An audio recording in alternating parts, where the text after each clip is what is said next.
बरसात का मौसम था। धरती पर हरियाली छाई हुई थी। पेड़ पौधे जैसे नहाकर और भी सुंदर हो गए थे। ऐसे ही एक सुंदर से आम के पेड़ पर एक नन्हा सा नीले पंखों वाला पक्षी पैदा हुआ। उसका नाम रखा गया नीला। नीला एक नीलकंठ प्रजाति का पक्षी था। उसका रंग बाकी पक्षियों से जरा अलग था, आसमानी नीला। उसके पंखों पर गहरी नीली धारियां और आंखों में चमकती मासूमियत।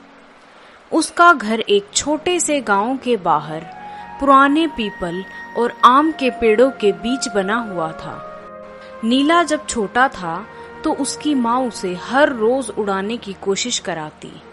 पहले पंख फड़फड़ाना, फिर एक डाल से दूसरी डाल तक छलांग लगाना।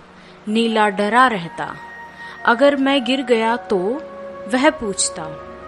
माँ मुस्कुराती, गिर कर ही तो उड़ना सीखता है परिंदा।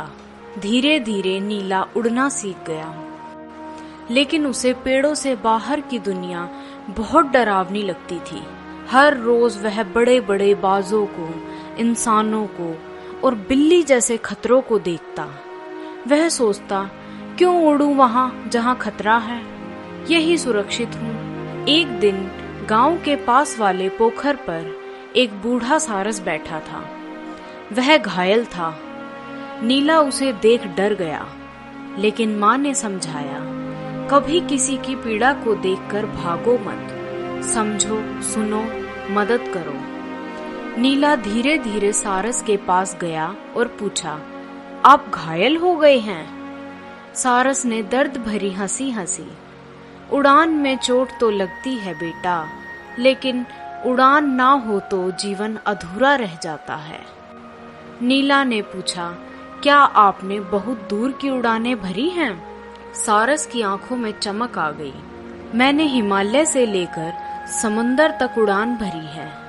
नदियों को ऊपर से देखा है, शहरों को पार किया है, रेगिस्तान की गर्मी और बर्फ की ठंडक दोनों को महसूस किया है। नीला हैरान था। उसने पहली बार जाना कि दुनिया कितनी बड़ी है और उसका छोटा सा पेड़ कितना सीमित। उस रात नीला सो नहीं पाया। वह आसमान की तरफ देखता रहा। चांद, तारे, दूर उड़ते परिंदे सब उसे बुलाते से लगे। माँ ने पूछा, क्या बात है बेटा? नीला बोला, माँ, क्या मैं भी उड़ सकता हूँ इतनी दूर?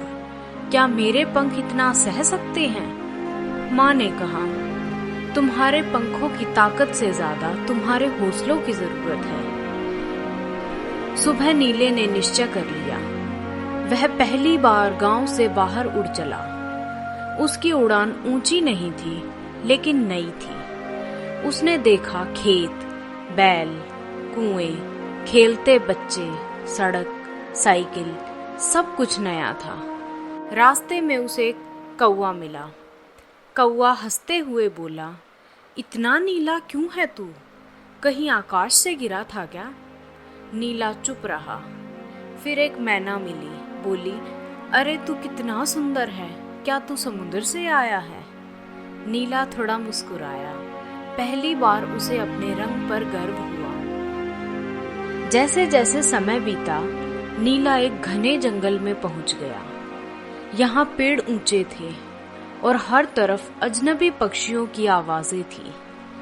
तभी उसे झाड़ियों में कुछ हिलता दिखा, एक बड़ा सांप। नीला डर से कांप गया। वह उड़ना चाहता था, लेकिन सांप ने उस पर झपट्टा मारा। किसी तरह वह बच एक ऊंचे पेड़ पर जा बैठा। उसकी सांसें तेज हो रही थी। यही वो खतरा है जिससे मैं डरता था, उसने सोचा। लेकिन फिर उसे सारस की बात याद आई, जो उड़ता है वही गिरता है, लेकिन गिरकर उड़ने वाला ही सच्चा उड़ाका होता है।